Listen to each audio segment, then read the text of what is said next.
우리 성경 말씀 읽겠습니다. 그러므로 무엇이든지 남에게 대접을 받고자 하는 대로 너희도 남을 대접하라. 이것이 율법이요 선지자니라. 또 그들 사이에 그중 누가 크냐 하는 다툼이 난지라. 예수께서 이르시되 이방인의 임금들은 그들을 주관하며 그 집권자들은 은인이라 칭함을 받으나 너희는 그렇지 않을지니 너희 중에 큰 자는 젊은 자와 같고 다스리는 자는 섬기는 자와 같을지니라. 앉아서 먹는 자가 크냐 섬기는 자가 크냐? 앉아서 먹는 자가 아니냐? 그러나 나는 섬기는 자로 너희 중에 있노라.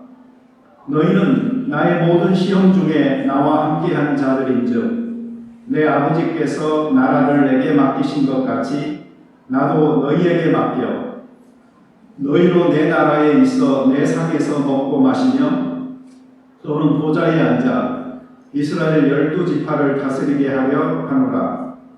너희 중에 누구든지 으뜸이 되고자 하는 자는 모든 사람의 종이 되어야 하리라.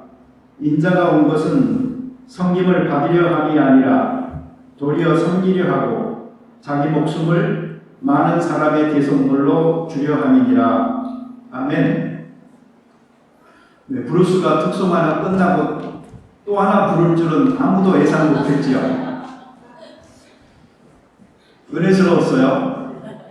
그렇지만 이게 짧으니까 여러분이 용납하신 거예요. 만약에 내가 한 주 설교 안 했다고 그 다음 주에 2개 안 했다고 그러면 큰일 나겠죠. 브루스 고맙습니다. 다시 한번 그 신실함을 보여준 사건입니다. 오늘 설교 제목은 섬기는 자와 앉아서 먹는 자의 역설입니다. 이 동아 사이언스 거기에 박진영이라는 분이 사회심리학 칼럼에서 연재한 글이 있습니다. 근데 2월 25일자의 제목이 나는 대단하지 않다. 작은 자아의 행복감. 이런 글이 실렸습니다. 이 글 제목에서 무엇이 느껴지시나요?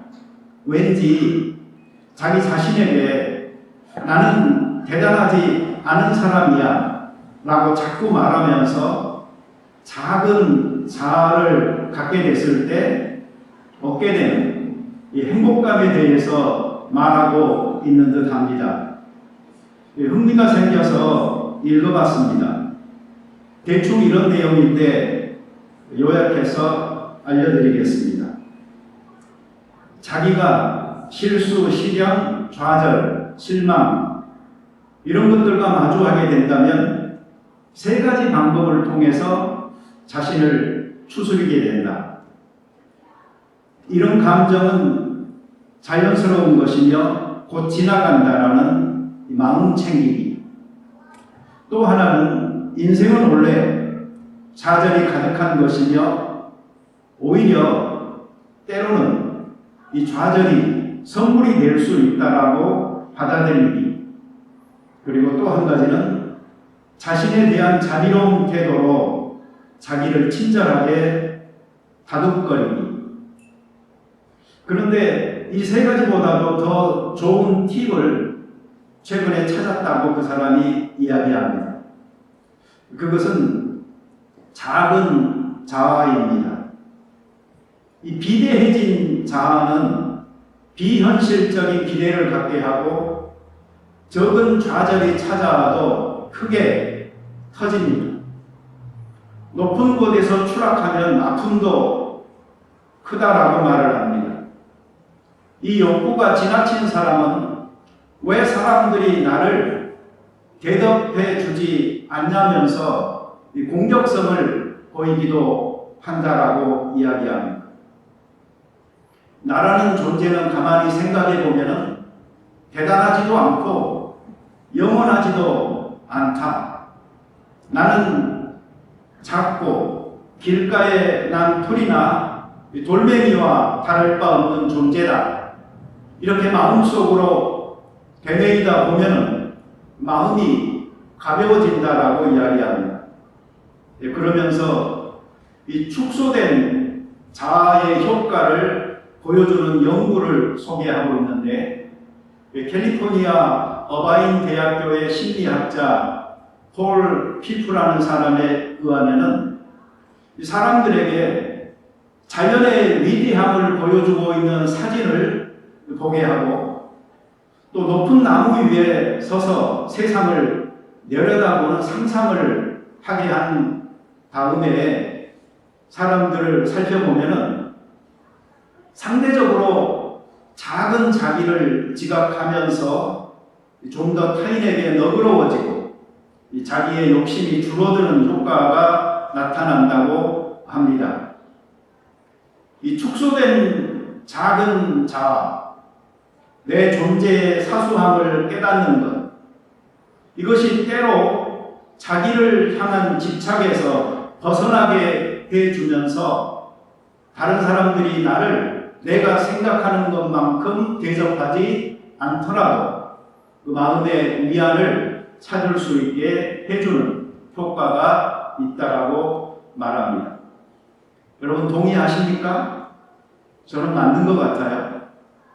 너무 비대해진 자기, 너무 자기가 높아버린 자기, 그래서 교만해진 자기로 자기를 괴롭힐 필요는 없습니다.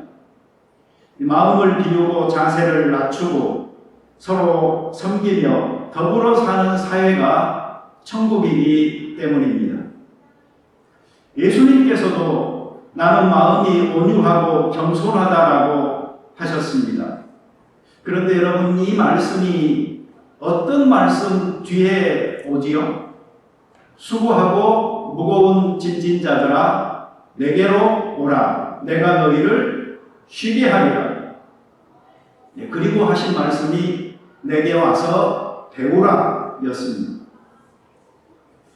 우리가 살면서 수고하고 무거운 짐진 자처럼 힘겨운 삶을 사는 이유가 어찌 보면은 예수님께로 가서 예수님의 그 온유하고 겸손한 마음을 배우지 못해서 생겨나는 현상 아닐까요? 보통 자기를 겸손하게 낮추고 섬기면서 살면은 모든 것이 잘 될 것 같은데 살다 보면은 이런 결심을 갖고 사는 사람에게도조차 삶은 혹독합니다. 부딪히는 부분이 그래도 생깁니다. 그래서 또 자기를 다시 도닥거리고 다스려야 할 부분들이 생기고 피로감이 더해지는 것이 인생입니다. 이럴 때는 자꾸 다른 사람들이 왜 이럴까 피해의식에 젖어서 생각하지 말고 섬기는 내가 어떤 문제를 가지고 있는 것은 아닌가 하는 돌아봄이 필요합니다. 보통 이런 사람은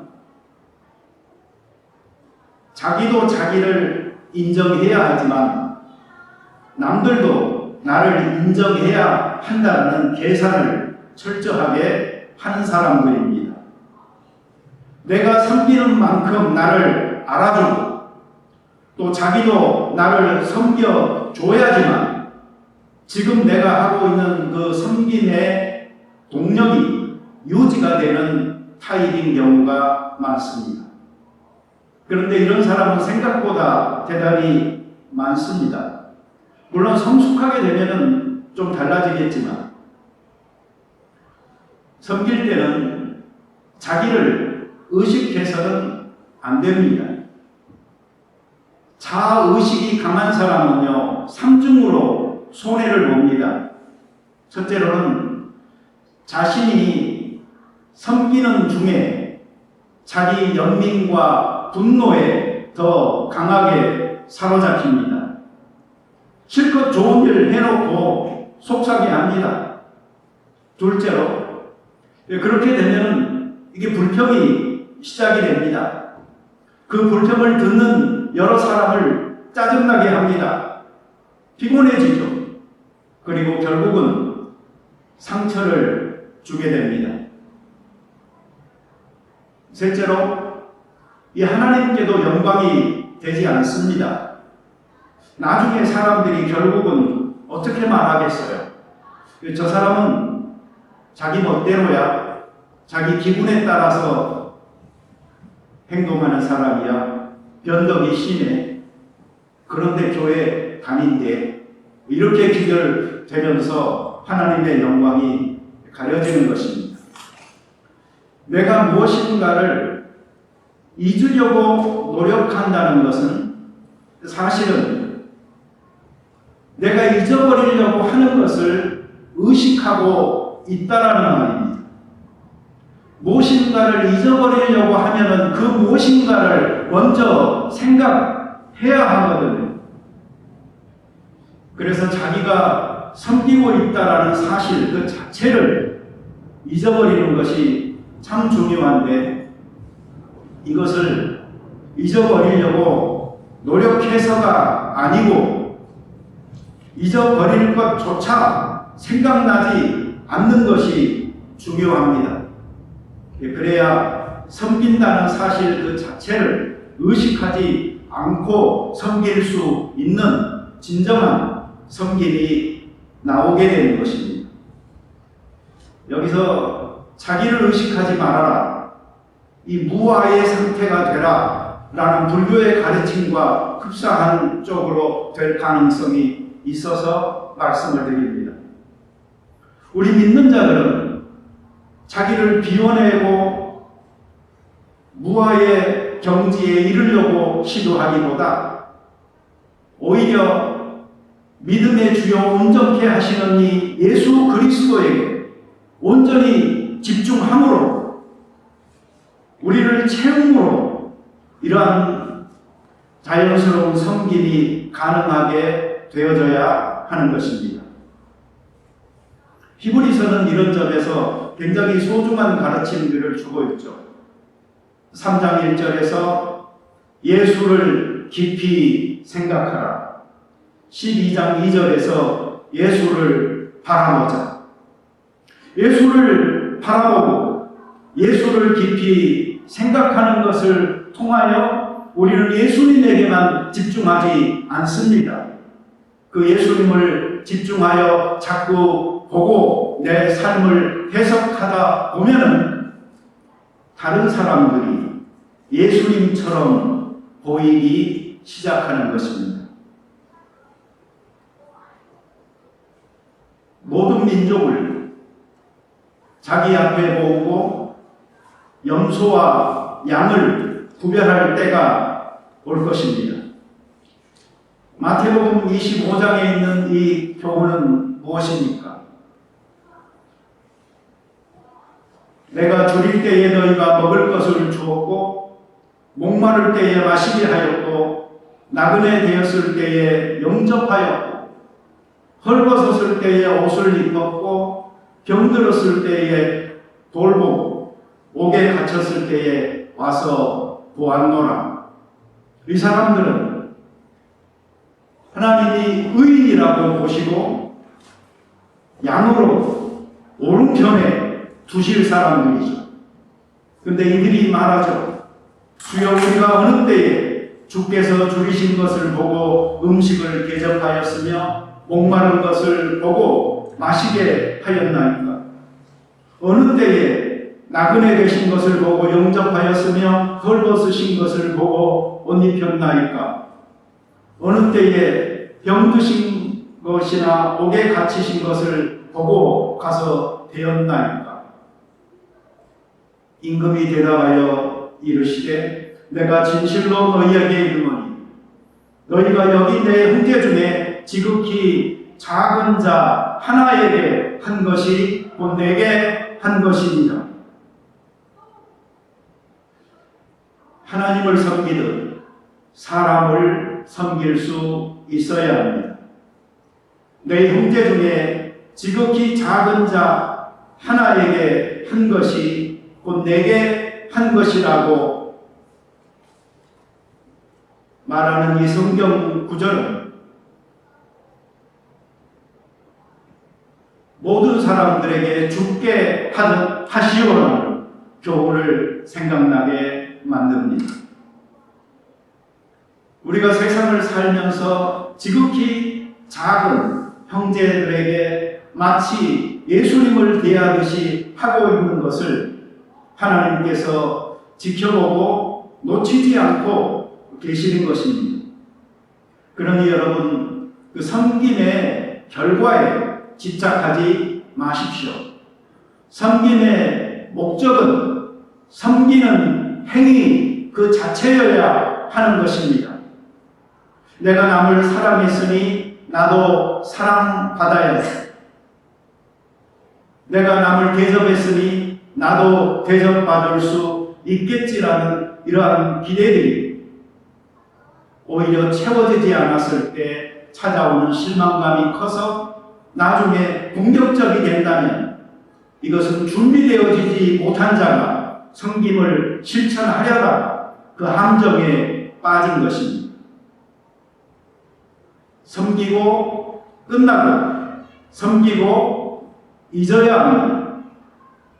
하나님께서 아시기 때문입니다.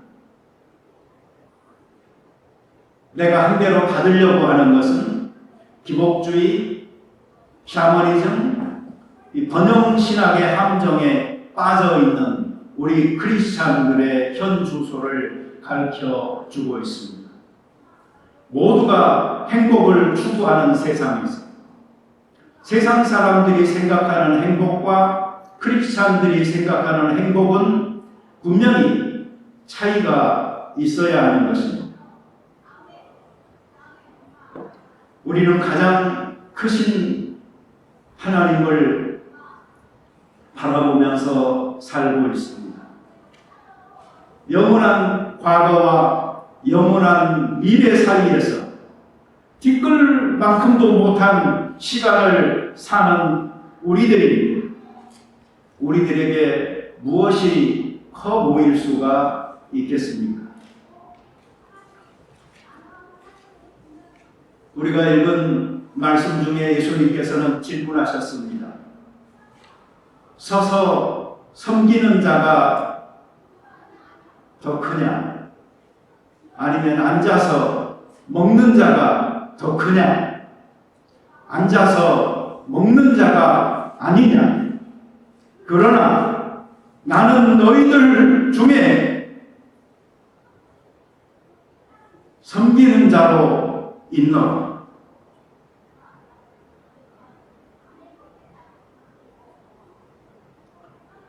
이것이 예수님의 정체성이었어요.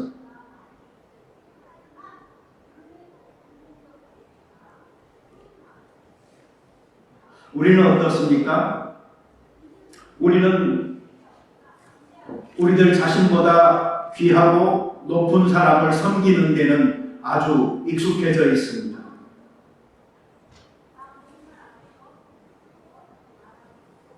이게 사회생활을 하는 거라고 말을 하고 이것이 나의 출세나 행복을 보장해 주는 것이라고 생각할 수도 있습니다.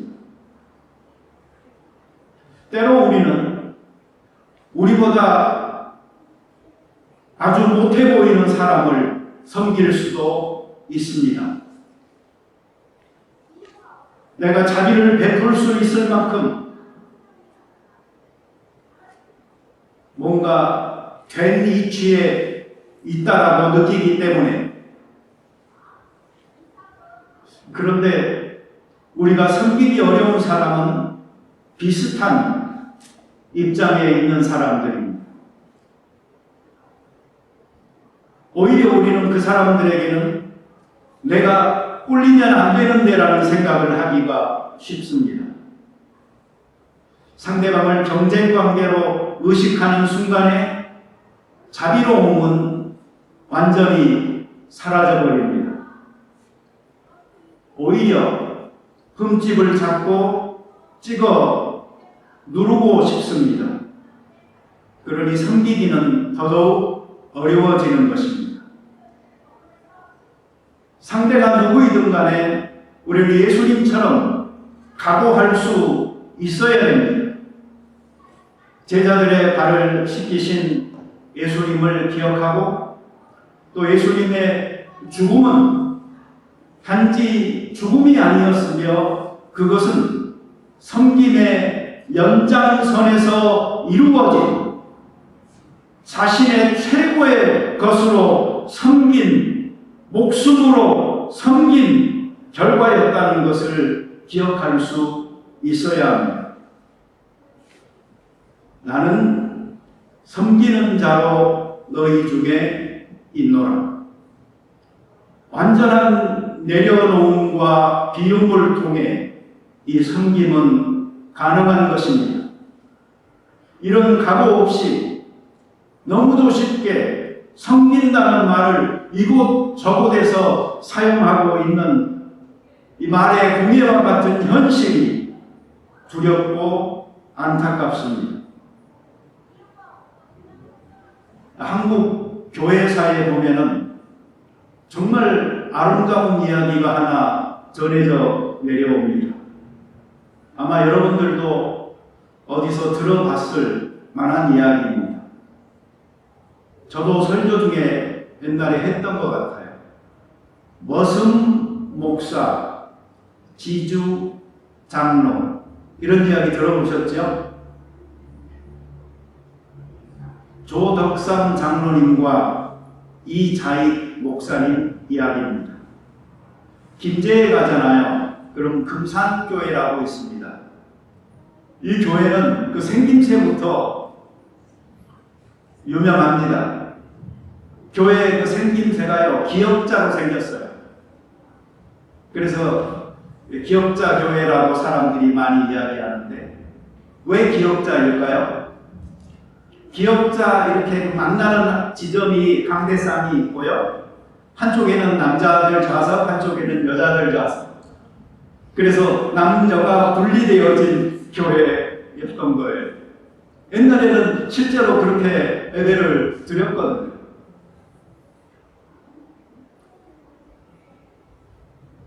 근데 그 교회가 유명한 이유는 사실 다른 것이 아닙니다. 이 조덕삼이라는 분이 그 지역에서는 손꼽히는 부자였습니다. 마방을 운영하고 있었어요. 근데 자기 그 마방에 전주 지역에서 선교를 하시던 선교사님 한 분이 머물게 됩니다. 그래서 조덕삼이라는 분이 그 선교사에게 질문을 했어요. 당신 나라에 있으면은 행복하고 좋을 터인데 왜 여기에 와서 고생을 하십니까? 그래서 그 선교사님은 이런 질문을 하죠. 저는 복음을 가진 자, 이 땅에 복음을 전하러 왔습니다. 당신이 전하고자 하는 그 복음이 무엇입니까? 그렇게 해서 복음을 전하게 되어지고 이분이 예수님을 영접합니다. 그래서 자기 집에서 교회를 시작하게 되는데 그 교회가 이 금산교회예요. 그래서 학습을 받고 이제 세례를 받고 집사가 되고 하는 과정에서 자기와 늘 같이 있었던 한 사람이 있습니다. 그건 자기 노예였습니다. 말을 치던 노예였어요.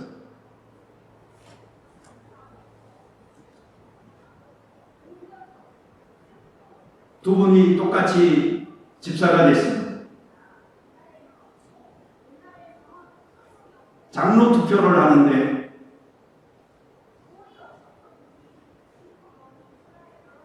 이자익이라는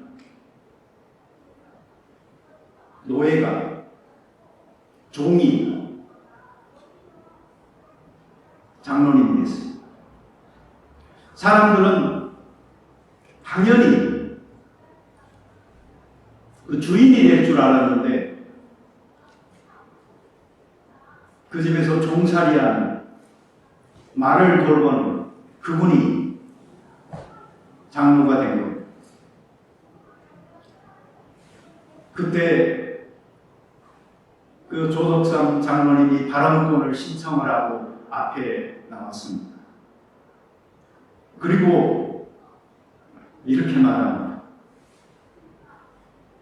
오늘 금산교회는 너무나 훌륭한 선택을 했습니다.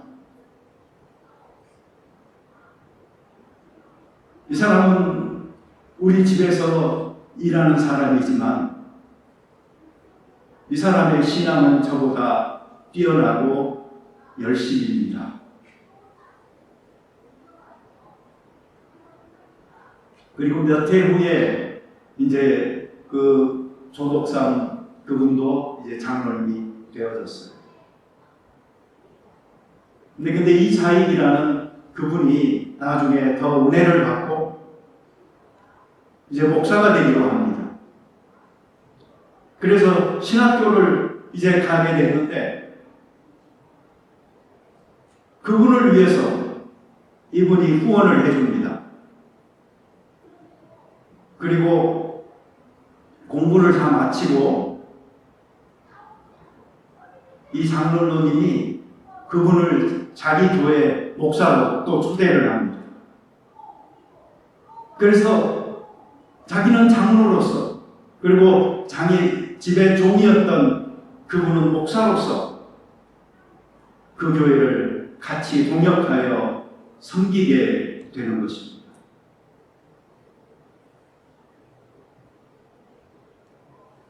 요즘 같으면 정말 볼 수 없는 너무나 아름다운 모습입니다.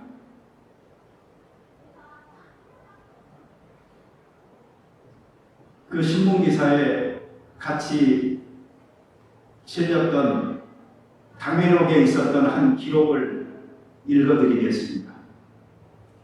이것은 그분의 관계에 관한 것이 아니고 그 교회의 실제 당회에서 결의했던 내용 중에 하나입니다.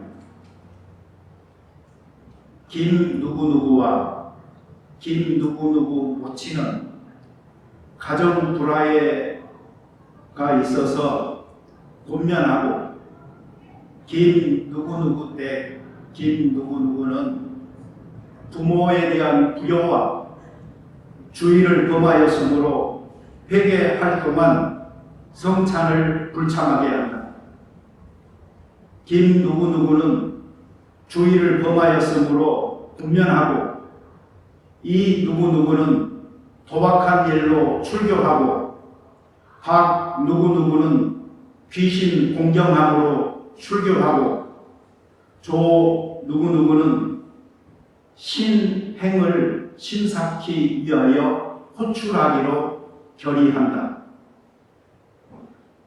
당회가 꼭 무슨 재판정 같죠? 옛날 한국교회가 실제로 이렇게 할 수 있었던 건 그분들이 그렇게 모범이 되면서 영적 권위를 가지고 있었기 때문입니다. 그리고 이렇게 본이 되는 사람들에 의하여서 이끌어지고 그 사람들이 모인 교회 사람들은 존경심을 가질 수밖에 없었던 것입니다.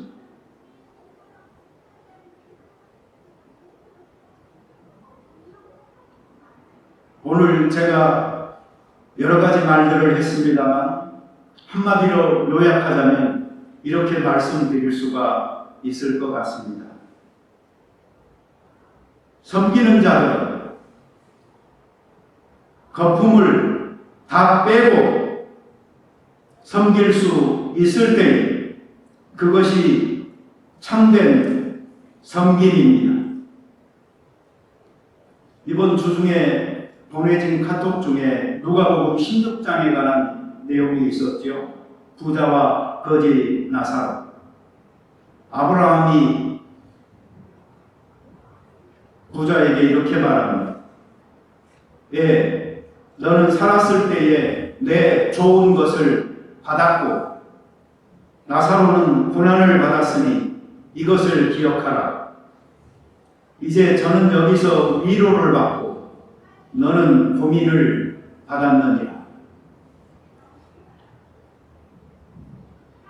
서서 섬기는 자, 앉아서 먹는 자, 누구나 앉아서 먹는 것을 좋아하고 선택할 것입니다. 서서 섬기는 것은 수고로움이기 때문에. 그러나 예수님의 가치에서 봤을 때 참으로 큰 자는 서서 섬기는 자인 것입니다. 이것이 기독교인들이 가슴속에 품어야 될 많은 역설 중에 하나인데, 이것은 특별히 다른 사람을 대하고 자기 삶을 살아가는 목적에서 살아나야 될 귀한 정신인 것입니다. 같이 기도드리겠습니다. 자비로운 주님, 감사합니다. 하나님의 은혜로 살아가는 저희들 얼마나 이 세상 삶 속에서 아웅다웅하면서 너가 크냐 내가 크냐 다툼하고 남들을 쥐받고 쥐들의 경주에서 승리하기 위해서 노력했는지 모르겠습니다. 우리는 보다 더 큰 그림을 보게 하시고 누가 큰 자인지 분명히 보이지만 나는 섬기는 자로 너희 중에 있노라라는 이 예수님의 말씀을 기억할 수 있게 도와 주시옵소서. 그리하여 이 굳은 결심이 언제 어디서나 섬기는 왕이신 예수님의 뒤를 따르는 백성으로 걷는 걸음이 되게 도와 주시옵소서. 예수님의 이름으로 기도드립니다. 아멘.